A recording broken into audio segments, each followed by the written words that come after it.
So for over a week now, I've had two smartphones in my pockets, which is typical me, an Android and an iPhone. And this time it's been between the Xiaomi 17 Pro Max and the iPhone 17 Pro Max. Both of these devices cost premium money, but one will hit your wallet a little less. Now, I've been testing them side by side within this time, and I actually know which one I'm going to pick if I'm asked to pick just one. Now, for a regular person, picking between these devices might get a little complicated. I'm going to help you guys decide which one you should pick, and so without taking much of your time, yo guys, let's get started. Vibes check. The iPhone is actually a little heavier, it's premium looking and it's clean. In fact, some people will consider this smartphone a piece of jewelry.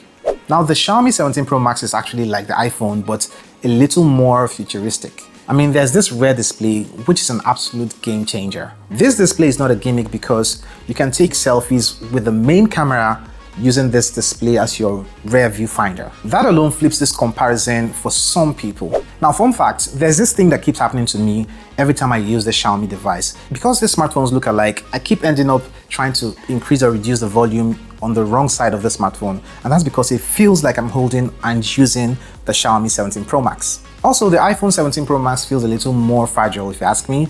I have this little dents that's gone on with this one, and with about the same impact as I've done on the Xiaomi 17 Pro Max. It's just there. I feel the Xiaomi is sturdier. Did I mention these devices are both IP68 rated, so good for water resistance, little splashes here and there outside. At the end of the day, the iPhone is refined luxury and the Xiaomi is that plus a bold innovation. Just pick which suits your style. Let me know which that is in the comment section below, and do not forget to subscribe while you're at that, and like this video. It helps us a bunch. Thank you. The iPhone has a triple 48 megapixel sensor at the rear and an 18 megapixel front-facing camera, while the Xiaomi has an all-round 50 megapixel sensor, that's triple 50s at the back, and a 50 megapixel front-facing camera. At first glance, the photos from both of these devices look so similar that you could easily mix them up. Like if I handed you two shots, you'll probably say, bro, that's the same photo. But when you take a closer look, you look into the shadows, that's where the Xiaomi 17 Pro Max starts doing its thing. It leaves the shadows just a little more than the iPhone, giving the photo that brighter, poppier feel. Color reproduction is surprisingly close on these devices. Both of them do really well with white balance. When you put people in frame, things start to split. The Xiaomi tends to sneak in a bit of that beauty filter magic. It smoothens faces, brightens the skin, all subtle, but it's there. You can turn it down using the slider right here, but it's one of those out-of-the-box things these Chinese phones just love doing. Now, the iPhone, though, keeps it more honest. Warmer tones, realistic skin tones, and straight out of the camera, I prefer that for the human subject.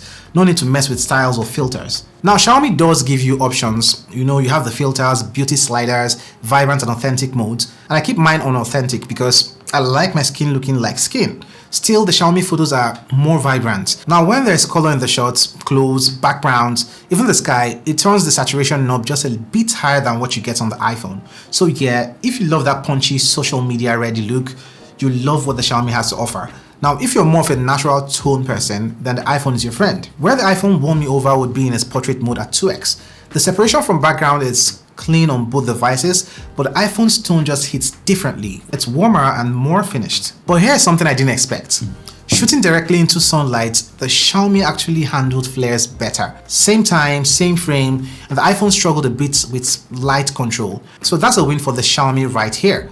Overall, the Xiaomi's images are brighter, more vibrant, but its skin tones lean more toward that China market tuning, slightly filtered, and you can't fully remove that on this ROM no matter what you tweak. Maybe a global version might be better in that regard if it does come to the market. Zoom's where things start separating. At 2x zoom, both are using the same main sensors, so yeah, almost identical.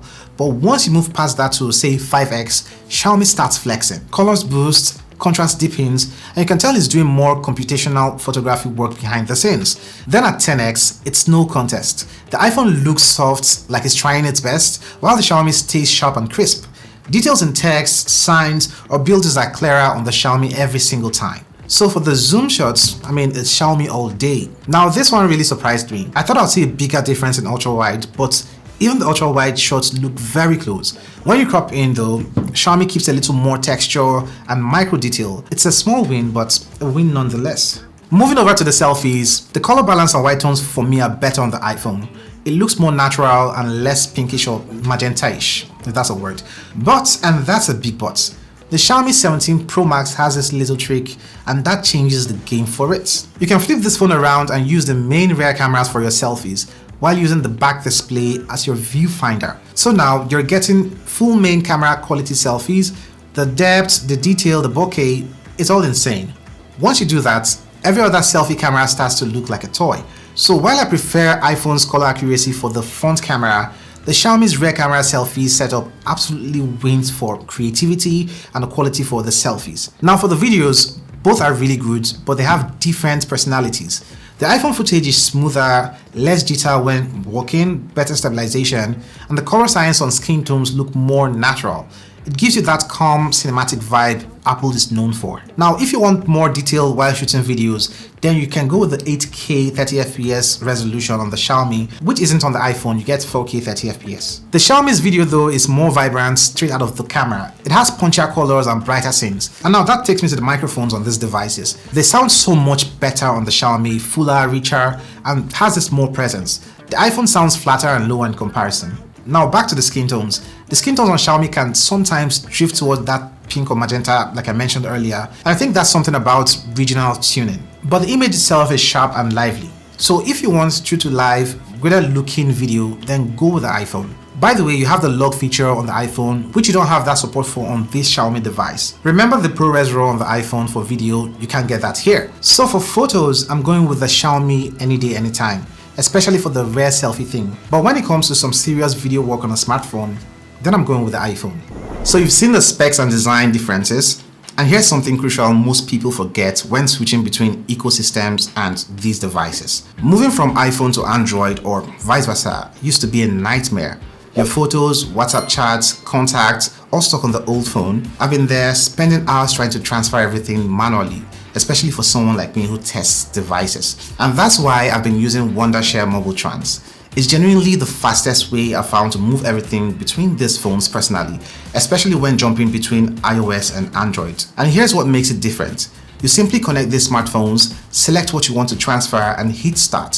Photos, contacts, messages, even your WhatsApp data, and that's including the stickers and chat history, they all transfer in minutes. And unlike the official methods that make you format your new phone first, Mobile Trans merges everything. So if you already set up your old device, no worries, your data gets added to what's already there. The transfer speed is insane too. With the new Mobile Trans version 5, it's 90% faster than official solutions as claimed by Wondershare. And did I mention it also supports Line, Viber, and Kiki? It handles over 10 data types, supports WhatsApp Business if you use that for work, and again, you can even restore WhatsApp backups from Google Drive directly to your iPhone. So whether you choose the Xiaomi or the iPhone, switching between them doesn't have to be painful.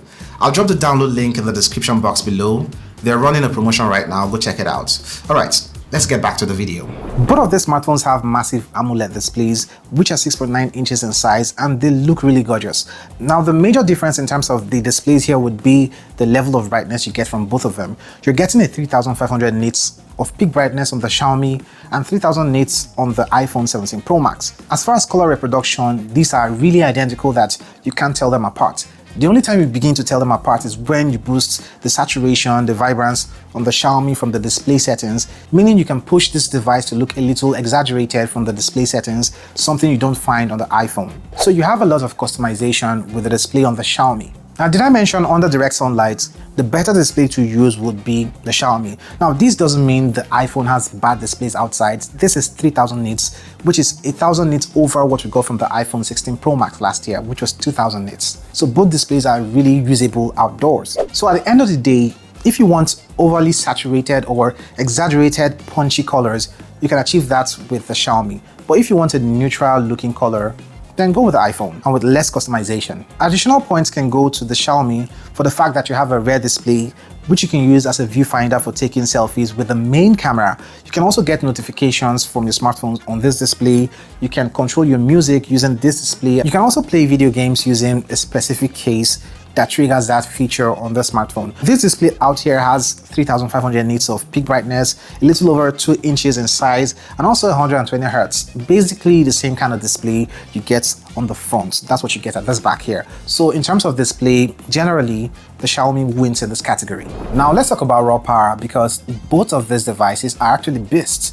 Now you have the Snapdragon 8 Elite Gen 5 on the Xiaomi, and you have the 819 Pro chip on this Apple device here. It's actually like Messi and Ronaldo, different styles, but you know, the same results. Well, kinda.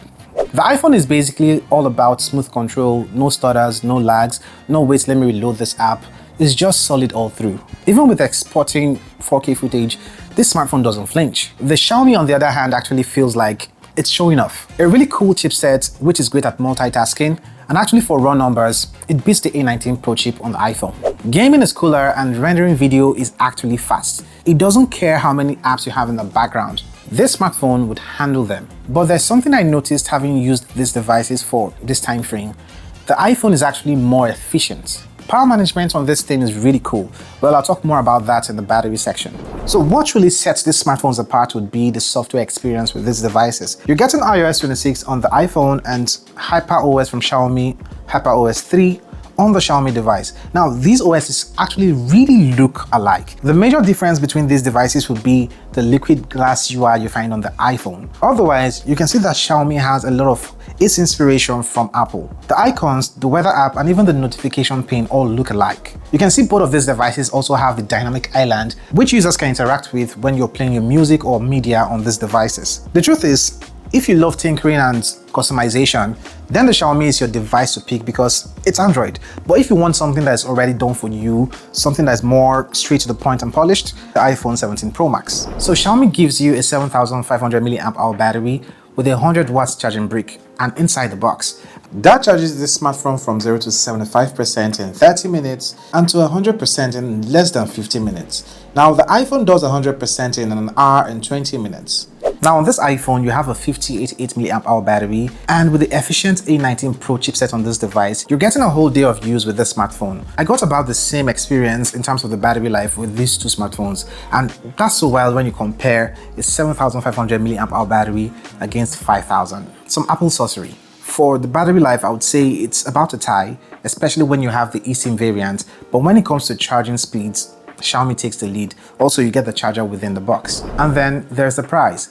The iPhone 17 Pro Max starts at $1199, while the Xiaomi 17 Pro Max starts at $899, and that's a $300 difference in price. So you're actually paying extra for the ecosystem, you know, iPhone's AirDrop, the iCloud sync, and that's just seamless experience. But Xiaomi gives you a better hardware for the money, dual displays, better charging speeds, the better processor, and an overall better looking device. And I forgot to mention, probably features Apple would love to copy 3 years down the line. Alright, so here's the truth.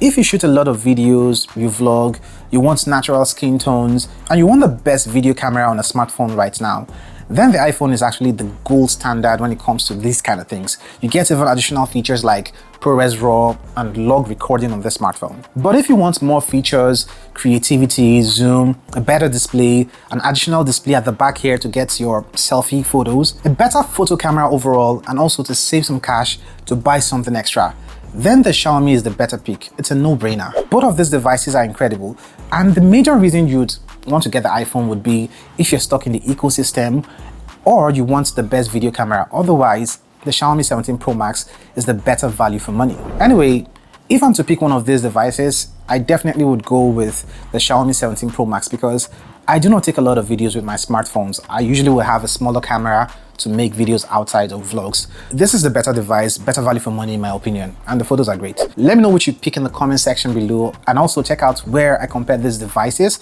with the S25 Ultra here and here. Catch you in one of those videos. Cuidado.